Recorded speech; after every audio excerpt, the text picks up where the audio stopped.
There's a lot of YouTubers and critics out there, especially those on the reactionary right, who constantly like to proclaim Hollywood, Netflix, you name it, is dying.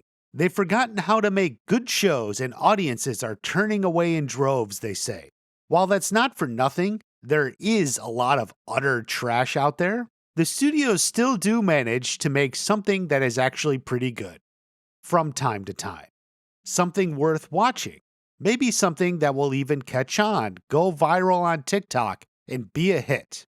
It's not often, but it does come around. Welcome back, everyone, for a Woesome Wednesday watch party. Last November, Wednesday dropped without a whole lot of pre-release hype. However, it was an instant success. So many binged the first week, it has been trending very steadily since. It is already one of Netflix's top shows ever. Now, this show is a reboot of the Addams Family. The whole concept began in 1938 as an occasional cartoon in The New Yorker, but is best known for the 1960s TV show and the 1990s movies. Now, I should come clean up front. I never liked the Addams Family. Other than the rather catchy theme song of the original show, nothing appealed to me. I certainly never watched it. I do think I at least saw the first movie. I'm certain I didn't like it. All I can say is the show that relies on the macabre and dwells on the dark and morbid humor is not my thing. So that is to say, Wednesday, especially with Tim Burton as a leading director, is not to my taste. Nothing changed that. However, I could recognize there was strong storytelling going on. The show had merit. People could relate to it. I gave it a chance and finished it, and I do think it is very good. While it's not something I'm eager to rewatch, and we've all seen way too many of those TikTok dances, I think the show is worthy of praise. Plus, after the recent disaster of a certain other reboot, this show is the perfect candidate for the Hayden Scale. Now, the Hayden Scale is an objective scale to measure rebooted and revived franchises. Its origins are from an article Hayden Schlossberg wrote in The Hollywood Reporter. As you recall, Hayden Schlossberg is the co-creator of Cobra Kai, which serves as the shining example for how to successfully reboot a franchise. I previously reviewed Velma with the Hayden Scale, and not surprisingly, that turd was in the basement. So let's get on to Wednesday. Number 1.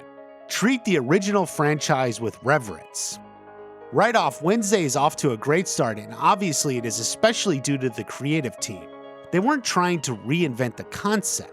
Notice how you never once saw anyone proclaim it was updated for modern audiences. Good God. The feel and tone of the show are perfectly in line with what the Addams Family is known for. While the show does exist in its own universe and is a detachment from previous versions, there are plenty of gentle nods to the franchises it is known for. Number 2, be willing to make big changes. Here the show definitely gets full marks. They took the Addams Family premise and flipped the whole concept to focus on Wednesday. This is similar to how Cobra Kai flipped the Karate Kid story and focused on Johnny Lawrence. Now granted, this does shift the genre slightly. This is very much a high school show with a lot of themes associated with the young adult and coming of age genre. While some may not be interested in that type of story, the show did absolutely maintain the tone and personality of all the characters, especially Wednesday. This is definitely an example of how a reboot can be original while keeping the overall feel of the source material. Number 3, create new characters to enrich the story and reach younger viewers. Again, this show earns high marks. The best original character is Wednesday's roommate, Enid. She's the perfect balance for Wednesday, bubbly and happy. Her personal struggle as a werewolf who hasn't fully turned is an added personal grief, though it does kind of segue into nonsensical and cliche with her family. Still good though. Thornhill and Principal Weems are also very good and add a lot of layers to the mystery and backstory. The show does lose a few points because so many of the male characters are almost indistinguishable from each other. They mostly serve the plot. That also goes for some of the other characters at the school. Number 4, don't forget about the original characters or the older fans. Despite the narrative shift to focus on Wednesday, the show does an admirable job bringing in other original characters, namely her family. Obviously, Thing is there the most as he's at school with her. While I tend to think he becomes a convenient plot device, it is fresh enough and original enough to stay interesting. her parents Gomez and Morticia have backstories that also play into the main storyline. That's good, though some plots like Gomez getting arrested and then released didn't seem to bring the full impact. Uncle Fester, in a way, was the best use of an original character. He shows up for one episode, plays an important role in what's going on, and it all seems to fit. Her brother is mostly absent. This is a score that could definitely rise with subsequent seasons. Number 5, don't rely on nostalgia. This is the easiest one to see. Clearly, this show attracted millions of new fans who knew very little or nothing about the Addams Family. Definitely that success came in the restructure and focusing on Wednesday at a boarding school. The mystery and spooky setting kept the viewers engaged, not a constant parade of, hey, you remember this from the previous version? Member berries do not make for good storytelling. Number 6, ask yourself, why now? This is a category the show did far better on than you would have realized. It is another property that had mostly been sitting dormant. I mean, mostly. But I do think the show managed to fill a niche that had been sitting wide open.